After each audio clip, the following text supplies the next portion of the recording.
You're watching Newsday TV. Thanks for joining us. I'm Ken Bufa. First in Newsday, an East Quogue man has been convicted of murder for torturing and killing a longtime friend.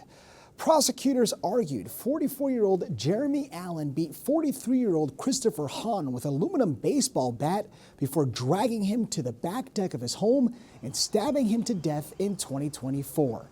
Prosecutors played home security video in court showing Allen watching his friend as he died.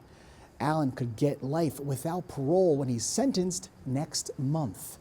And an upstate man has been sentenced to 7 1/3 to 12 years in prison for an accident that badly injured a Floral Park teen.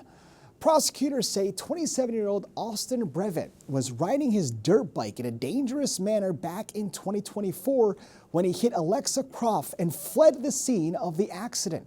Croft was 19 at the time and was attending university at Albany.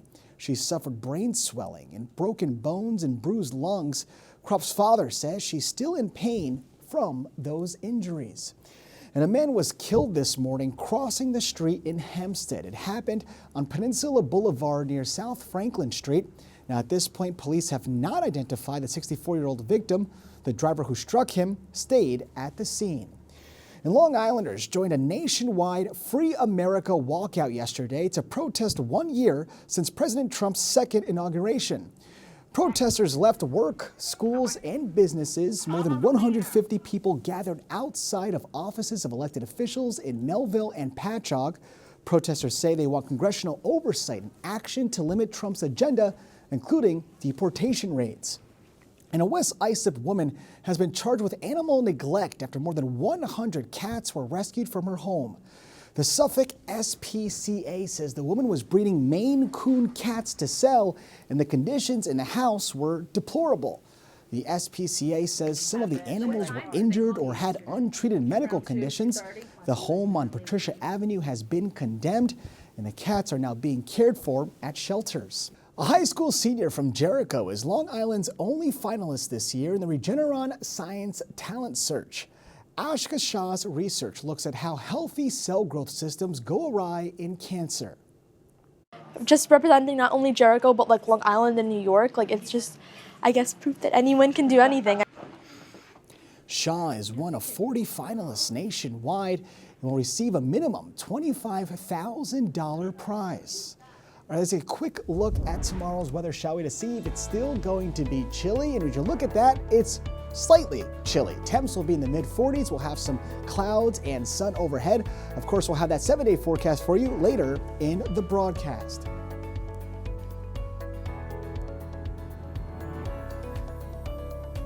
Governor Kathy Hochul's proposed state budget boosted overall school aid, but there are a few districts that might be seeing less money next school year. Virginia Huey has the story. Well, I don't think it's good. Maureen Lynch has worked as a school bus driver in the Rocky Point School District for nearly 30 years. Lynch is disappointed to hear Rocky Point could see state aid drop by more than 3% under Governor Kathy Hochul's budget proposal. They're going to lose a lot of things that are on the table that are going to be pulled off. And the kids, it's important for their livelihood. Sports, music, plays. If approved, the governor's proposed budget would boost state aid for most districts with an overall 3.8% increase. But 9 districts would see modest declines in total aid. Rocky Point has the sharpest drop of 3.08%. I'm concerned for the kids in the school district. I mean, that cut could also result in higher taxes for the rest of us. Rocky Point's superintendent of schools issued a statement to Newsday saying, in part, the decrease in state aid is the result of a one-time adjustment related to a deferred state aid payment. There is no budget shortfall, and the district's overall financial stability is not affected. Hochul's plan calls for a minimum increase of 1% in foundation aid for all districts.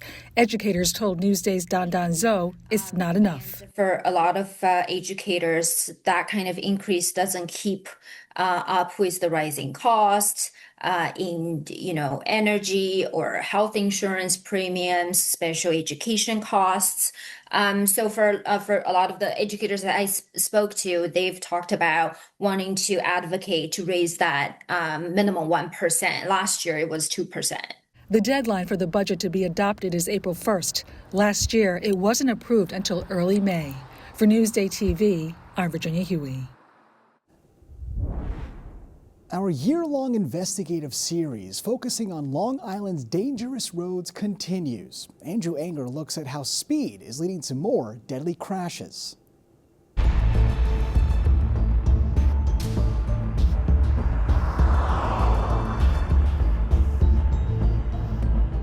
He was somebody who had such a bright future, a promising future. Empress Henderson only has photos and memories of her 26-year-old son, Xavier Paris. He was killed 3 years ago when the car he was a passenger in crashed into a tree along Jerusalem Avenue in Hempstead. Investigators say 5 seconds before the crash, the car was going nearly 80 miles per hour. The driver, who pled guilty to aggravated vehicular homicide and other charges, was also drunk. Speeding and reckless driving is nothing new to Long Island motorists and police. It's become normalized to speed, which is a problem. Independent traffic researchers in Albany say in 2024 on Long Island, 65 people were killed in auto crashes where police determined speed was a factor. That's up 27% compared to 2019, when there were 51 speed-related fatalities. You see even really high speeds in residential areas, people just blowing stop signs. That danger is well known to Suffolk cops. A year ago this month, Officer Brendan Gallagher was critically injured by a car that hit him going an estimated 100 miles per hour on the LIE. The driver later admitted to being drunk and high. It really motivated a lot of police officers in our agency to really crack down on that activity. So what can be done to get motorists to slow down? Stronger laws, more enforcement, road redesign. Or what about something like this, electronic speed signs? Well, some police officers say there is no easy solution. I think some people don't even realize how quickly they're driving. Chief Stuart Cameron from the Old Westbury Police Department says he's directed his officers to put extra attention on traffic enforcement. The danger of increasing your speed from 32 to 42 miles an hour, you double the risk of a fatality if you hit somebody. It's out there, it's persistent, but the problem is it's hard to enforce. Nassau Police Commissioner Patrick Ryder says speed and reckless driver enforcement is a top priority for his department. So we're all in on the enforcement, but we need community's help. We need you to speak to your children to slow them down. We need to speak to yourself. Say, hey, I really shouldn't be driving this way. I got to slow down. After the death of her son in a crash 36 years ago, Marge Lee dedicated her life to helping the families of the victims of drunk or reckless drivers. She says it's all about making the choice not to speed when getting behind the wheel. It's the drivers, it's the speed, it's the stupidity. That's what causes the crashes. Andrew Enger, Newsday TV.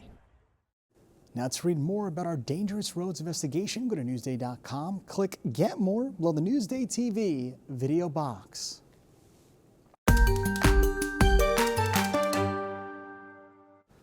Only in Newsday, we continue our series focusing on how Long Islanders are helping one another.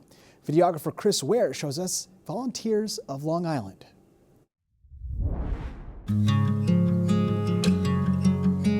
My name is Linda Newson, and I volunteer as part of my recovery from losing my son to addiction, as part of my way of being the best you can be in a world that sometimes doesn't show up that way.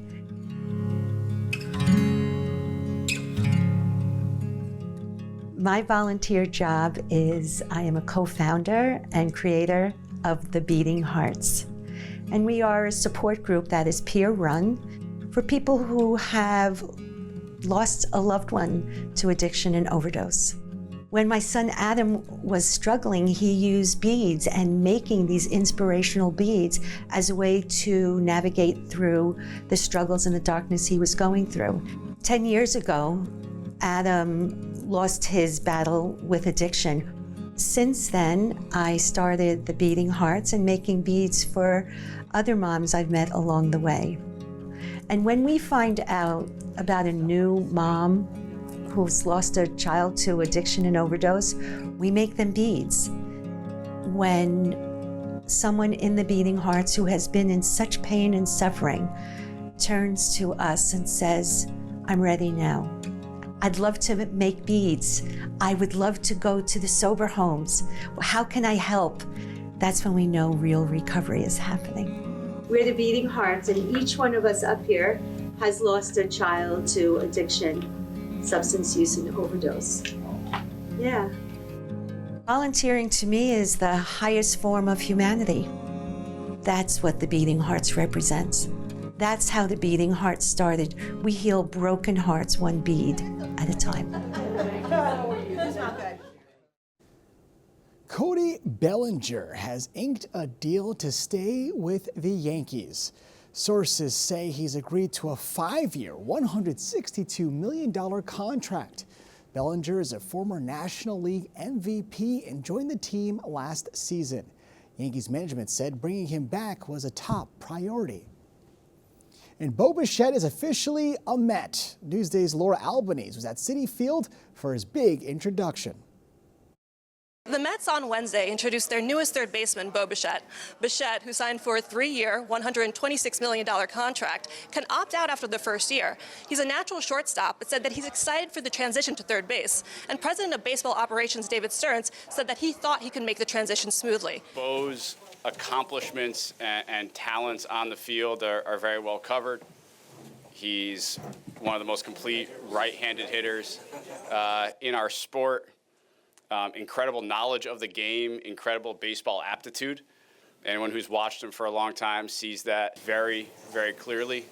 And he intensely wants to win. It was very obvious that I wanted to be a Met. Mr. Cohen and David have put together an organization that is looking to win every single year, has an opportunity to win a World Series every single year, and a roster that backs that up. And it's very exciting to be a part of the city, one of the best cities in the world, maybe the best city in the world.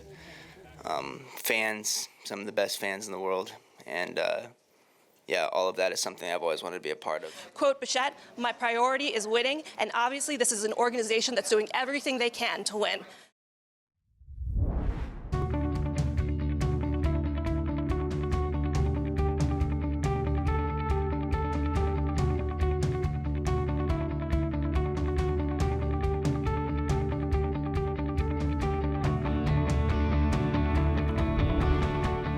Let's take a look at your 7-day forecast to see some of those low temps and that snowfall. All right, so the 7-day, you have it here. Thursday is the warmest day of the next 7 with 45 degrees.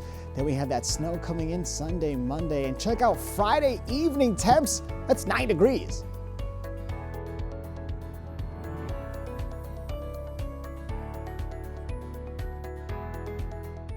Long Island weather is brought to you by PTRC. For more on the stories you've seen here today, head over to Newsday.com. Click Get More below the Newsday TV video box. I'm Ken Buffa. More news coming up.